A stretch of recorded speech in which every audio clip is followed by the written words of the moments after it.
তো সকালে উঠে ওনা বললো আজকে সকালবেলা রুটিটা তুমি করো, তরকারিটা আমি করছি। তাই রুটিটা করছি।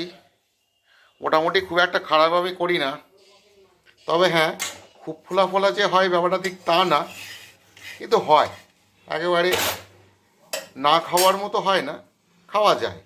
তো বন্ধুরা, বসে গেলাম আর টিফিন খেতে। তো সকালবেলা রুটি আর আলু আর পটলের তরকারি। তো একটু অন্যরকম হয়েছে আজকে, বেশ ভালোই লাগছে। প্রতিদিন তো এই বেগুন ভাজা বেগুন ভাজা বেগুন ভাজা, মাথা একেবারে খারাপ হয়ে গেছিলো। আজকেও সকালবেলা মনে হয় বেগুন ভাজতে যাচ্ছিল, বেগুন না, বেগুন ভাজা আমি খাবো না।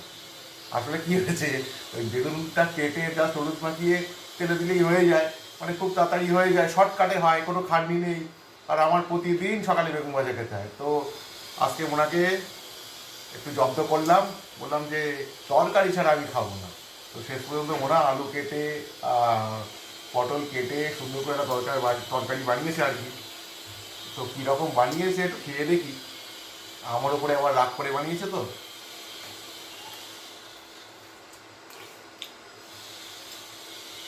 ভালোই হয়েছে,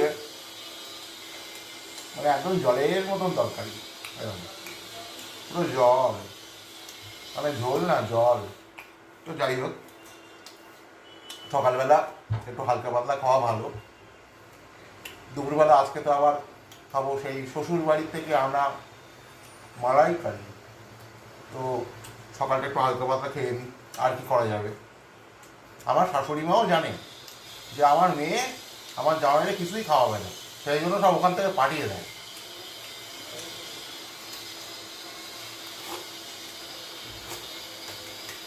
তো যাই হোক, আশা করি সকলের টিফিন টিফিন হয়ে গেছে। তো সকলকে জানাই সুপ্রভাত, গুড মর্নিং। সারাদিন সকলের খুব খুব ভালো কাটুক। আর সবাই প্রে করো যেন আমার সারাদিন খুব ভালো কাটে। তো 10টা বাজতে যায়, তো খেয়ে দেওয়া বেরোতে হবে কাজে। ওনাও বেরোবে, আমিও বেরোবো।